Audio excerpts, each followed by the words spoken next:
Hi guys, it's Chelsea. A lot of you probably know me from Instagram, so thank you for checking out my new YouTube channel.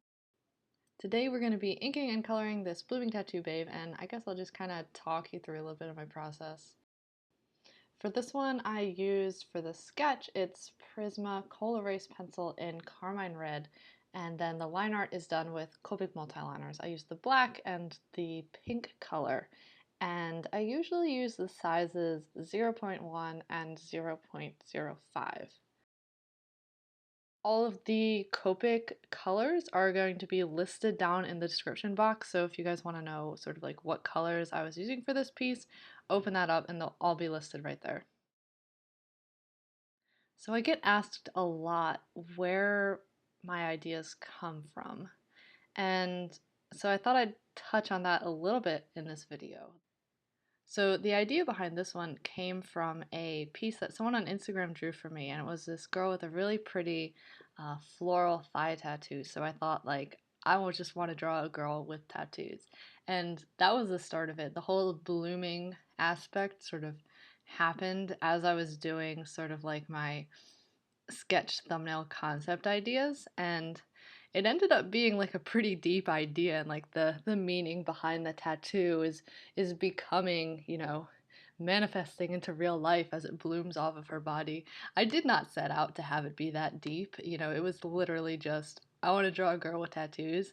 And I find a lot of times when you are drawing and trying to come up with ideas, just putting stuff down on paper, at least for me, is enough to get ideas started. It doesn't have to be like such a huge creative like big idea from the start, but once you start like putting stuff down on paper, a lot of times it'll evolve into that, and that's definitely what happened with this piece.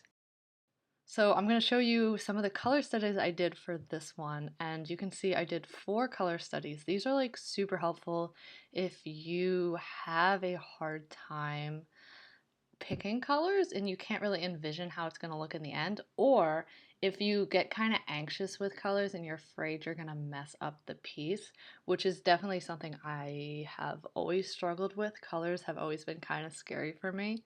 But if you do these color studies, you can kind of see at least a basic idea of what it's going to look like before you actually put the color down onto your real drawing, right? So it's sort of helps you visualize what it's going to look like. So you can see I did 4 for this one.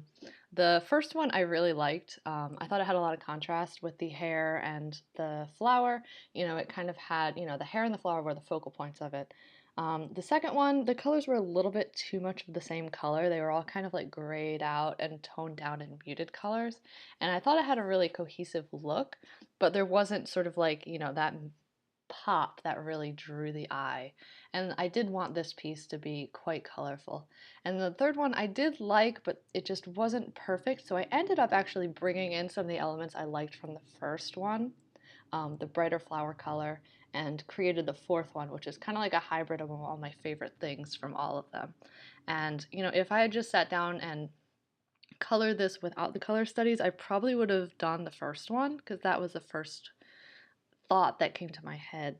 But through doing the color studies, I was able to see more full picture, where the eye's drawn, how it looks, and sort of evolve what I was thinking in terms of the color to end up where I did end up, which I'm very happy with, and I think it worked out better than the first color study, the one with the red hair, just because it is so much more saturated, and the colors are a lot more poppy and punchy, and I think that ended up working out really well for the piece. Compositionally, I really was trying to think about the composition for this one. I tried to get a good flow in terms of where the eye goes, and you can kind of see like the flowers going up off her thigh and up kind of leads you up to her face, and then the hair, long hair going down in the opposite direction and away kind of leads you back to the flowers. So you kind of have this like circular motion in like where the eye is drawn in the piece. And that's something I try to think about at least with most of my compositions. Sort of like where the eye is drawn, and that can be thought of in terms of what colors you use to draw the eye, and also the overall composition of the piece and where the lines are actually pointing towards. Hey, and leave me a comment. Let me know like what kind of videos you guys want to see from me. Do you have any like tutorials that you want me to do, or um, any particular topics you want me to talk about, or do you like just non-talking videos? Do you want me to shut up and just do like a speed draw thing? Or do you like sketchbook tours? Or yeah, just let me know, leave a comment, and I'd really like to be able to get your guys' input in terms of like what kind of videos I put out so that obviously I'm producing stuff that you guys want to see. So that would be super duper helpful.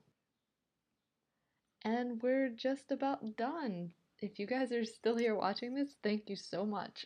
It would mean the world to me if you could subscribe. It might be a little inconsistent in terms of like how often I upload at first, because I'm kind of like, trying to get the hang of filming and editing and figuring all that out. But hopefully, after a little bit, I'll be able to get into a more consistent schedule for you guys. This original is for sale on my shop, which I've linked in the description and also in the end card at the end of this video. So if you guys want to give her a good home, you can check out my shop and she'll be there waiting for you. So thank you so much for watching, guys. I'll see you in the next one. Bye!